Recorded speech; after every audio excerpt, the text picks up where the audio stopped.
প্রিয় দর্শক, সেদিন গণভবনের যে ঘটনাটা ঘটেছিল সেই ঘটনাটাতে দেখুন, গণভবন থেকে শাড়ি নিয়ে এসেছে। একটা ন্যাক্কারজনক ঘটনা। কোনো শিক্ষিত জাতি এটা আসলে ঠিক হয়নি বলে আমি মনে করি। এটা বাংলাদেশের একজন প্রধানমন্ত্রী ছিলেন, হোক আজকে সে পরাজিত, নিপীড়িত, নির্যাতিত, মানুষকে নির্যাতন করেছেন, সেটা তার পাপের ফল। আইনের আওতায় নিয়ে এসে তাকে বিচার করা হবে।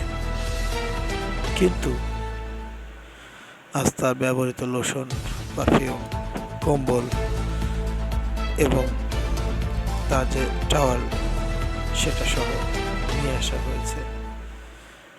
জনগণ সেটাকে লুটপাট করেছে। কিন্তু সেখানে দেখার মতো একটা দৃশ্য, সেটা হলো কোনো স্টুডেন্ট এই কাজ করতে পারে না। জনসাধারণের ঢল ছিল সেদিন সেখানে। আমি গিয়েছিলাম এই দৃশ্যগুলো ভিডিও করার উদ্দেশ্যে। দেখুন, গণভবনের ল্যাপটপ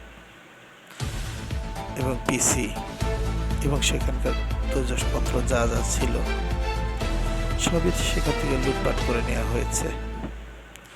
আদৌ কতটুকু যৌক্তিক, এটা আসলে জাতির কাছে প্রশ্ন। দেখুন, গণভবনের চেয়ার এবং সেখানকার টিস্যুকেও ছাড় দেওয়া হয়নি। আলু, পেঁয়াজ, পটল এবং কাঁচা তরকারিকেও ছাড় দেওয়া হয়নি গণভবনের। দেখুন কিভাবে নিয়ে আসা হচ্ছে এক একটা মনিটরগুলোকে নিয়ে।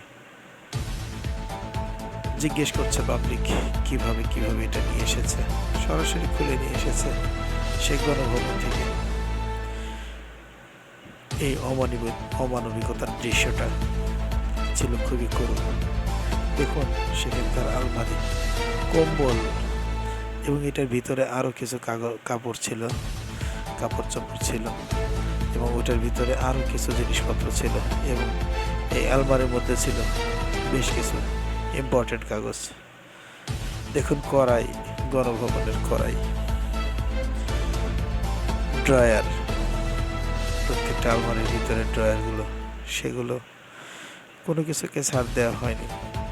দেখুন, ট্রলিগুলো, হাঁস, মুরগি এবং সেখানে একটা গরুর বাছুর, কাউকে ছাড় দেওয়া হয়নি। সেগুলোকে কেউ বানিয়ে গেছে। দেখুন, সোফা সেট, এই সোফাটা ছিল গণভবন থেকে নিয়ে আসা হয়েছে এই সোফা। দেখুন, এসিগুলো খুলে নিয়ে এসেছে। এসি, এইভাবে সবকিছু খুলে নিয়ে আসা হয় গণভবন থেকে।